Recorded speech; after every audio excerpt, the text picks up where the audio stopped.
Well, quite a big political face-off today with 4 Lok Sabha MPs of the Congress party being suspended for the rest of the monsoon session for bringing in placards and going into the well of the House on the issue of rising prices.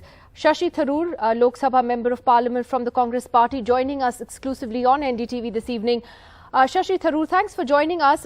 As many as 4 of your colleagues suspended from the Lok Sabha today. Your first reaction? Well, it's a disgrace, honestly.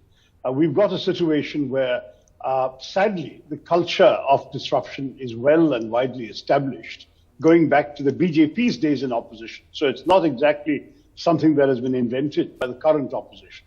We are seeing a situation where there has been absolutely no desire on the part of the government to get the business of Parliament moving by permitting debate on the burning issue of price rise, which all the opposition parties have been demanding from the very first day of the session. Indeed, from the planning meetings before the session, this is the priority issue we want to discuss. This is what the nation wants to actually hear about on the floor of Parliament. Now, the government says that they have absolutely no problem discussing it, so they claim, but they want to wait for the finance minister to recover from COVID.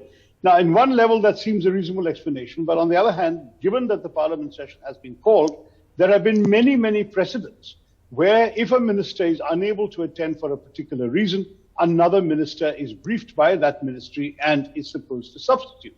So it could have been possible to have had a serious debate with, after all, in a parliamentary system, there is cabinet responsibility. Another member of the cabinet, properly briefed by the finance ministry, could have responded. The problem with all of this is that there is a genuine perception on the part of the opposition that the government actually doesn't want a debate, doesn't want a discussion, because it has no answers and it's deeply embarrassed by the conditions in which the country is. But Shashi Tharoor, I just want to go back to firstly what the Speaker of the Lok Sabha had said, which is that he would not allow placards to be brought into the House. I think what was said was that if you want to demonstrate with placards, that should be done outside the House. Why did your MPs insist on bringing these placards inside? Nidhi, again, I understand where you and your viewers are coming from. I myself am not a great fan of using Parliament for demonstrations. But the truth of the matter is that the degradation of the standards of behavior in the House is not new. I remember before I came into politics, the then Speaker Somnath Chatterjee calling a gathering of so-called eminent citizens to advise them on what to do about demonstrations, disruptions, placards, and so on. And when that meeting took place, it was the BJP that was in the opposition doing it. So I just want to stress these kinds of standards of behavior have not been established by the 4 suspended members or by the present opposition. These are things that have happened, that has happened over the last 3 decades. I remember discussing with Meera Kumar when she was Speaker of the House, and I said, well, the rules will allow you to suspend these people, why don't you? And she said that would be undemocratic because after all, people have come here to represent their constituents, and if we suspend them, we're denying the people they represent a voice.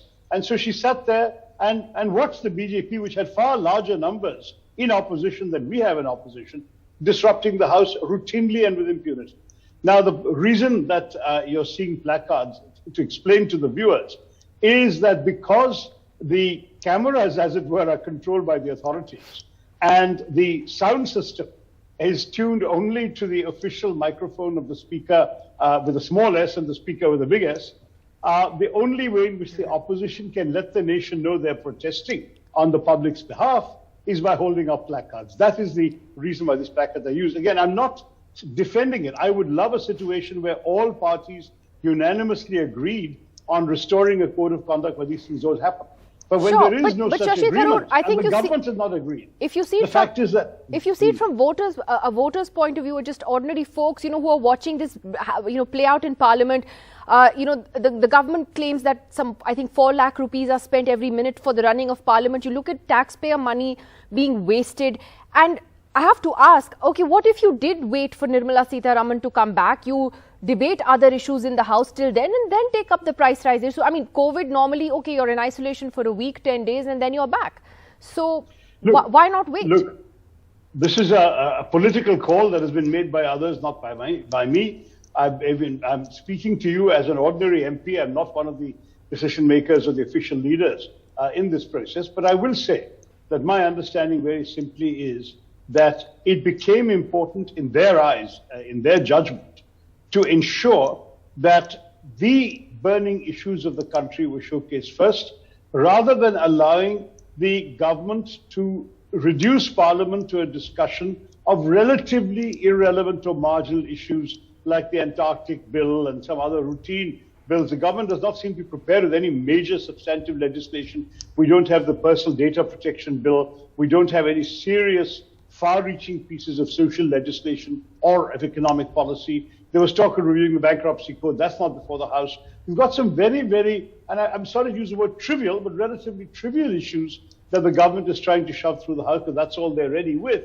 Whereas when it comes to the really important issues that the nation expects to see Parliament discussing, I'm sorry to say that there is no attempt by the government to discuss it. So that's the bottom line in all of this. I'm not, as I say, I'm not going to sit here saying that disruption is a good thing. My own colleagues know that I'm not a fan of disruption, and I personally believe that Parliament is for debate and not for disruption. But I'm trying to explain to you, as somebody who didn't take this decision, trying to explain to you why this decision is understandable in the circumstances in which we've been conducting Parliament in the last few years. So then given we have a catastrophic breakdown of relations between the government and the opposition. The government is genuinely so arrogant about its brute majority that it seems to be contemptuous of the need to accommodate opposition voices, opposition agenda issues, and it is essentially willing to bulldoze its bills and its priorities through the House. Strong that words. Really shows me something. Yes, absolutely. I mean, you're saying catastrophic breakdown.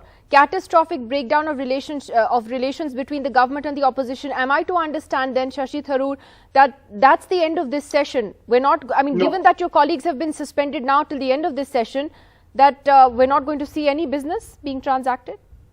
I hope it doesn't come down to that. I know there's a lot of anger in the opposition, because obviously these were not the only 4 people who are protesting or holding placards, and we feel that an attempt has been made to make an example out of 4 Congress people just in order to send a political message. And I have to say that, you know, we have much larger concerns at the moment. The price rise is a very serious issue. Agnipath has had the nation aflame, particularly amongst young people who had military aspirations.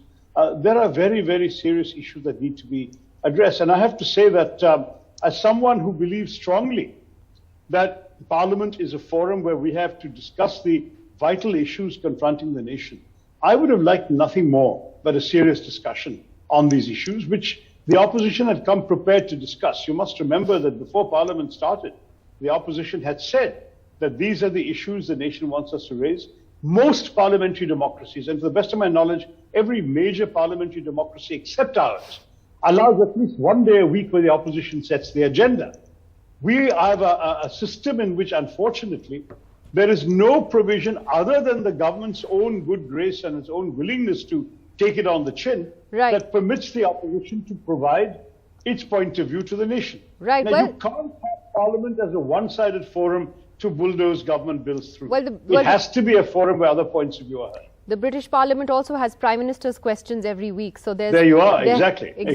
That's certainly a good point. Shashi Tharoor, thanks very much for joining us on NDTV today. Thank you.